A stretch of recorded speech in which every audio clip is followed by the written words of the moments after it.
कांग्रेस प्रभारी आर.के. दोगने ने कांग्रेस सदस्यों से की महत्वपूर्ण चर्चा। सांसद आशीष दुबे ने मुख्य रेलवे स्टेशन की व्यवस्थाओं का लिया जायजा। हंगर फ्री वर्ल्ड मिशन के तहत जरूरतमंद नागरिकों को प्रदान किया भोजन। स्वास्थ्य विभाग की बैठक में बारिश की पूर्व व्यवस्थाओं की हुई समीक्षा। और जबलपुर में कास्ट सेंसस की प्रोसेस कहां तक पहुंची, जानिए हमारे साथ। जबलपुर कांग्रेस के जिला संगठन प्रभारी आर.के. दोगने ने कांग्रेस सदस्यों से महत्वपूर्ण चर्चा की। नगर निगम नेता प्रतिपक्ष अमरीश मिश्रा के निगम स्थित कार्यालय में आयोजित बैठक में उन्होंने कांग्रेस कार्यकर्ताओं पदाधिकारियों को कर्तव्य का कखारा बकाया। आगामी 31 मई को प्रस्तावित कांग्रेस की सभा की तैयारियों की भी उन्होंने समीक्षा की। ये बैठक ली कांग्रेस के पार्षद दल की और जो हमारे प्रत्याशी रहे कांग्रेस के उन लोगों की बैठक ली है। 21 तारीख की जो सभा है उसको सफल बनाने के लिए और सभी को जवाबदारी दी कि अपने पक्ष से लोगों को लेकर आए, वहाँ ज्यादा से ज्यादा जनता आए, जिससे हमारे विचारों को वहां से लेकर जनता आएगी और वो जनता अपने गाँव मोहल्ले में, अपने वार्ड में, अपने गाँव में जाकर हमारी भावना का विचार करेगी, उसका लाभ उसको मिलेगा। इसलिए ज्यादा से ज्यादा लोगों को लेकर इस संबंध में हम लोग चर्चा करेंगे।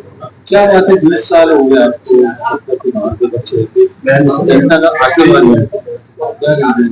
देखिए सभी चीजें हैं। तो आपने देखा बीच में कैसे सिगुबाजी हुई है और बड़े बड़े सिगुबाजी के चक्कर में जनता आ गई है और अब सब समझ में आ गए। आज आप देख रहे हैं सीज फायर से लोगों को कितनी उम्मीद थी करने में इंतजार कर दिया। तो ये सब चीजें चल रही है जनता। तो आने वाला समय कांग्रेस का ही है, अगले आने वाली सरकारें कांग्रेस की बनेगी, भाजपा की बिल्कुल बनने वाली नहीं है, क्योंकि इन्होंने खूब लफाजी की है, खूब घोषणाएं की, खूब भूमि पूजन की है और काम इस पार्ट में नहीं दिख रहे हैं, उसका फायदा मिलेगा।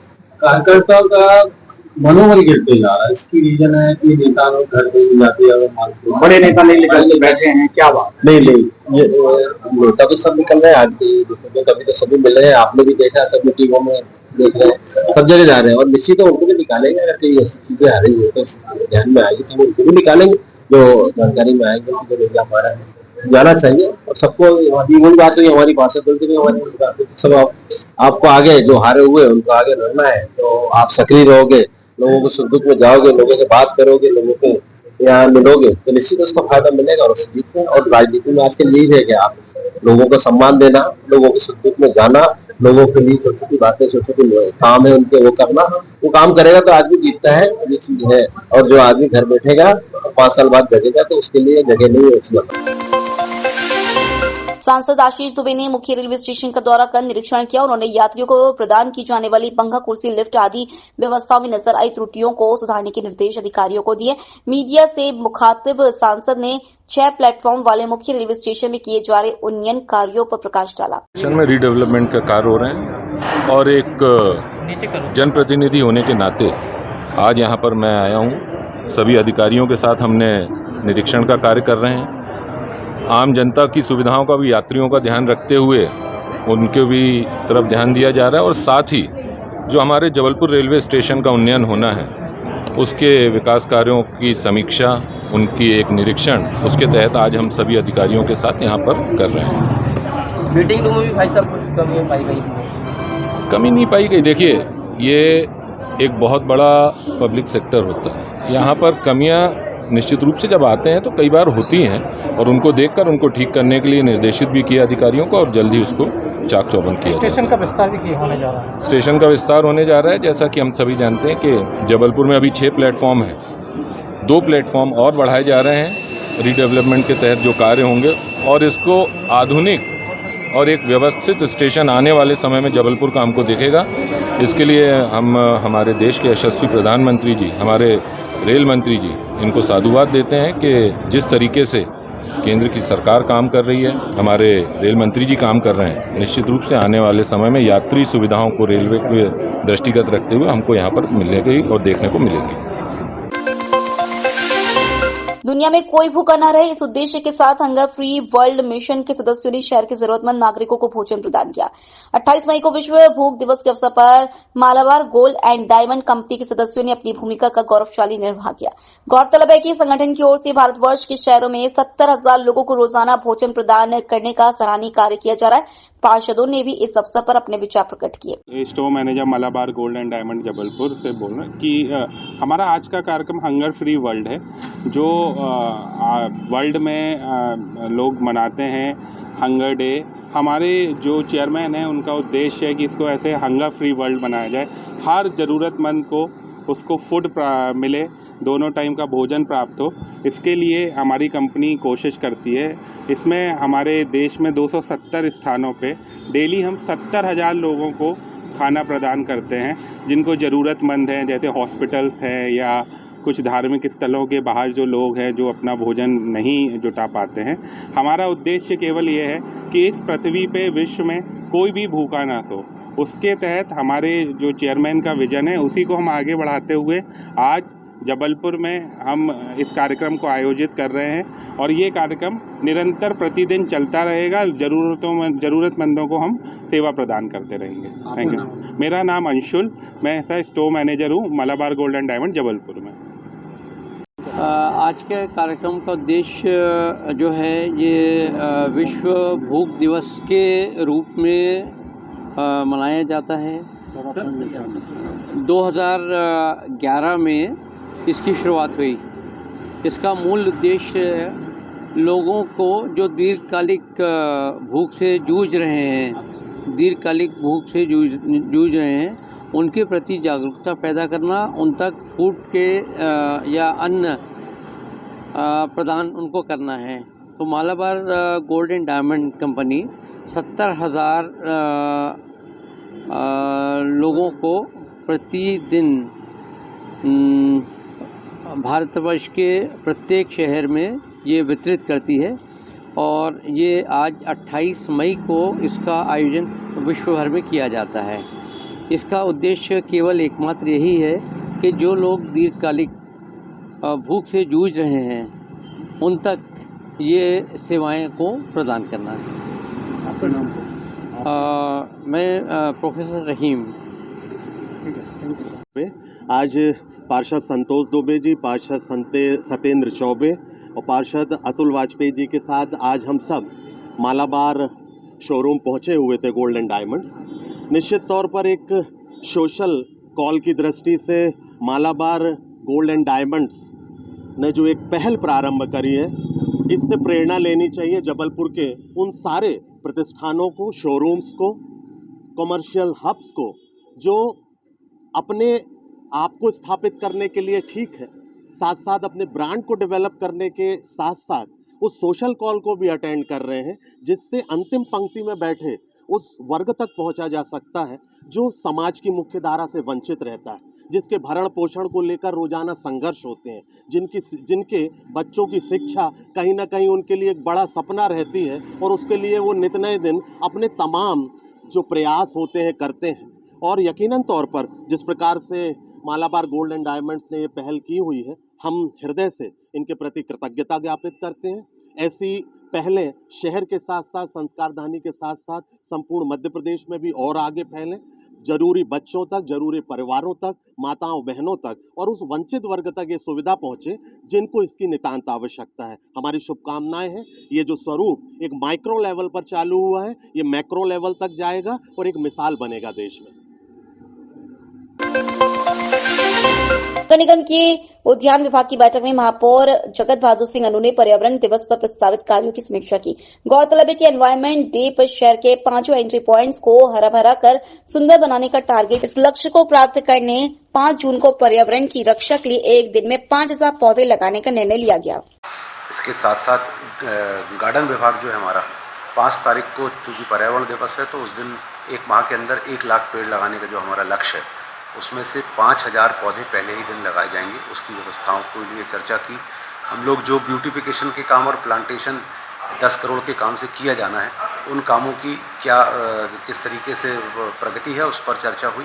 कहाँ 5 शहर की एंट्रियों में कैसे हम लोग काम करेंगे, डुमना की एंट्री में कैसे काम करेंगे, क्या वहाँ पर वृक्षारोपण होगा, क्या फव्वारे लगाए जाएंगे, किस तरीके से हमारे चौराहे सजेंगे। ये 10 करोड़ के जो काम होने हैं उसकी प्रगति भी चेक की। उसके साथ साथ कुछ प्रतिमाओं को हम लोग सरदार वल्लभ भाई पटेल और अन्य ऐसी प्रतिमाओं हम लोग को जो लगाने का काम है उस पर भी हम लोगों ने चर्चा की। ऐसे सब मिलाकर 5 प्रमुख जो विभाग हैं कल और आज में उनकी बैठकें करके और कार्यों की प्रगति की जानकारी ली और कैसे तेज़ी से काम हम लोग और कर सकें उस पर चर्चा की। वृक्षारोपण की जगह वगैरह चिन्हित की गई इसमें? वृक्षारोपण कहाँ? अभी सबसे पहले 5000 जो 5 जून को किया जाएगा वो डुमना नेचर पार्क में किया जाएगा। उसके बाद लगातार 1 माह के अंदर हम लोग 1 लाख जो लगाएंगे उसका भी एक पूरा शेड्यूल तैयार कर लिया गया है। सर्वधर्म संभाव की आत्मा से सुव्यवस्थित भारत के संविधान में प्रत्येक धर्म, जाति, संप्रदाय को समान भाव से देखा गया है। सभी को समानता प्रदान करने वाले मूलभूत अधिकारों के जरिए बुनियादी स्वतंत्रता सुनिश्चित की गई है। समाज के वंचित वर्ग की खाई को पाटने के लिए भारतीय जन की संख्या की गणना की जाती है। आपको बता दें कि पिछली जनगणना साल 2011 में हुई थी, उसके बाद वर्ष 2021 में होना थी। फिलहाल कास्ट सेंसस की प्रोसेस कहां तक पहुंची है, जानिए हमारे साथ। देश में जिसकी जितनी आबादी उतनी उसकी हिस्सेदारी। ये देश जो है, इस देश में अनेकों धर्म, जात, संप्रदाय के लोग वास करते हैं, तो स्वाभाविक है जब इतना बड़ा मुल्क है तो उसमें जो व्यवस्था बनेगी वो आबादी के आधार पे होगी। हमारा राष्ट्रीय नेतृत्व इसको बोलता रहा है सालों से, दशकों से, और आज मजबूरन सरकार को वो कदम उठाना पड़ा है। जिस तरीके से कैबिनेट में पास हुआ है, हम समझते हैं कि हमारा दबाव और इस देश की जो भावनाएं हैं वह काम कर रही है। आगे आने वाला समय दिखाएगा कि जातिगत जनगणना के लिए कितने गंभीर है, और अगर ये गंभीर नहीं होते हैं तो कांग्रेस पार्टी जब तक पूर्णतः जातिगत जनगणना इस देश में नहीं हो जाती तब तक हम लोग सांस नहीं लेंगे। कांग्रेस पार्टी अभी आपको क्या लग रहा है कि कितनी गंभीर नजर आ रही है सरकार? देखिए, फर्स्ट फेज में जिस तरीके से उनने घोषणा करी है और अभी युद्ध के हालात चल रहे हैं, वो बात तो अभी ठंडे बस्ते में चल गई है। जैसे ये युद्ध का जो दौर है ये सामान्य होता है, उसके बाद इस पे सरकार का क्या स्टैंड होता है। हमारा कांग्रेस पार्टी का राष्ट्रीय नेतृत्व का जो कोर ग्रुप है वो इसमें नजर लगा के रखा है। हमारी जो प्रदेश इकाइयां हैं उनको सबको मुस्तैद करके रखा गया है, जो जिला इकाइयां हैं उनको भी मुस्तैद करके रखा गया है। जिस तरीके से भारतीय जनता पार्टी अपने केंद्रीय नेतृत्व और उनका जो सरकार है उसमें काम करेगी, उस हिसाब से हम लोग इसमें आगे बढ़ेंगे। इस बार सरकार द्वारा जाति आधारित जनगणना कराने का निर्णय लिया गया है। आगामी जनगणना के लिए क्षेत्राधिकार में हुए परिवर्तन की जानकारी के साथ ही तहसीलों के अंतर्गत आने वाले राजस्व ग्राम एवं वन ग्रामों की सत्यापन की सूची के संदर्भ में कलेक्टर के द्वारा पत्र जारी किया गया। हाँ, देखिए, अभी हम लोग जो है ये सिविल डिफेंस वाला जो प्लान है उसके क्रियान्वयन में लगे हुए हैं। पिछले 6-7 दिन से माननीय मुख्यमंत्री जी के भी नियमित दौरे हो रहे हैं। जनगणना और जैसे ये वाले जो काम है ये हालांकि प्रायोरिटी के काम है और ये वीकेंड खत्म होने के बाद हम इस पर निर्णय। जनगणना 2011 में हुई थी, उसके बाद 2021 में होना थी, जो कि कोरोना के कारण आगामी आदेश तक गृह विभाग, भारत सरकार, जनगणना कार्य निर्देशालय, नई दिल्ली और भोपाल के जो निर्देश हैं आगामी आदेश तक स्थगित की गई है। लेकिन इंटरनल जो है कार्रवाई चल रही है प्रशासनिक स्तर पर, जिसके अंतर्गत आगामी जनगणना हेतु क्षेत्राधिकार में हुए परिवर्तनों की जानकारी, तहसीलों के अंतर्गत आने वाले राजस्व ग्राम एवं वन ग्रामों की सूची के सत्यापन के संबंध में कलेक्टर महोदय की ओर से पत्र जारी किया गया है। वर्तमान में पूरी 11 तहसीलों को, पूर्व में 7 तहसीलें थी, जिसमें जबलपुर, सिहोरा, मझौली, पाटन, शेखपुरा, पनागर, कुंडम। वर्तमान में 5 तहसीलें और बढ़ गई हैं, जिसमें गोरखपुर, रांची, आधारताल, पोंडा और कटंगी शामिल है। कुल 12 तहसीलें हो गई वर्तमान में। तो साथ ही राज्य में हुए क्षेत्राधिकारी परिवर्तन हेतु तहसील के मानचित्र और सीमांकन एवं सत्यापन संबंधी पत्र कलेक्टर महोदय की ओर से जारी किया गया है। तो करेंट अद्यतन जानकारी समस्त तहसीलों की हम प्राप्त कर रहे हैं आगामी जनगणना के लिए। पिछली संख्या कितनी थी? करीब 2011 में टोटल पॉपुलेशन थी 24,63,289 जबलपुर जिले की। अब अगर जातिगत जनगणना होती तो उस पर क्या बदलाव आएंगे आपकी जनगणना के कार्यक्रम में, जातिगत कार्य स्वरूप में? अब शासन के जो भी दिशा निर्देश रहेंगे, जो भी मापदंड रहेंगे, उसके अनुसार जातिगत जनगणना कराए जाने की प्रक्रिया गृह विभाग में चल रही है। शासन की जातिगत जनगणना कराने का ही उद्देश्य है, इसी कारण विलंब हो रहा है। नगर पालिका निगम जबलपुर में स्वास्थ्य विभाग की समीक्षा बैठक में बारिश के पूर्व व्यवस्थाओं संबंधी निर्देश दिए गए। नगर निगम आयुक्त प्रीति यादव ने जल प्लावन की रोकथाम के लिए 4 विभागों के अधिकारियों से चर्चा कर आपसी समन्वय से व्यवस्थाएं दुरुस्त करने के निर्देश दिए। महापौर जगत बहादुर सिंह अन्नू ने भी शहरवासियों को परेशानी न हो इस बात का खासा ध्यान रखने को कहा है। स्वास्थ्य विभाग की समीक्षा बैठक जिसमें प्रमुख तौर पर जल प्लावन ना हो इसकी हिदायत पुनः दी गई अधिकारियों को, और सुनिश्चित करने के लिए कहा गया कि किसी भी हालत में जल प्लावन शहर में नहीं होना चाहिए। पिछले वर्ष उनके पहले वर्षों से बहुत कम जल प्लावन हुआ था और सफाई उसका प्रमुख कारण होता है। बड़े नाले नाली जब साफ़ होते हैं तो जल प्लावन कम होता है और पूरे साधन जब उपलब्ध कराए गए हैं तो ऐसा नहीं होना चाहिए। तो अधिकारियों को, ठेकेदारों को इस बात के लिए हिदायत दी गई है और ये भी तय किया गया है कि अगर होगा तो अधिकारियों को भी तकलीफ़ होगी फिर और ठेकेदारों को भी तकलीफ़ उठाना पड़ेगी। उसके साथ साथ हमारे सफाई संरक्षकों के सम्मान का भी एक कार्यक्रम हम लोगों ने तय किया है, जिसमें लगभग 5000 सफाई संरक्षकों का हम लोग सम्मान का कार्यक्रम करेंगे आने वाले जून के प्रथम सप्ताह में। इसके साथ साथ अन्य विभागों की बैठक, जैसे PWD की विभाग की बैठक, पार्षद मद के काम प्रगति तो देखी, बाकी के अन्य मदों के जो काम हैं वो देखा क्या प्रगति है। जो डामलीकरण के काम होना है, करीब 17-18 सड़कें ऐसी हैं जिनका काम अभी आगामी 10 दिनों के अंदर करीब 7 ठेकेदार ऐसे हैं जिनको करना है। डामलीकरण के कार्य आज से शुरू होंगे और बहुत तेज़ी से 10 दिन के अंदर होंगे। इसके साथ साथ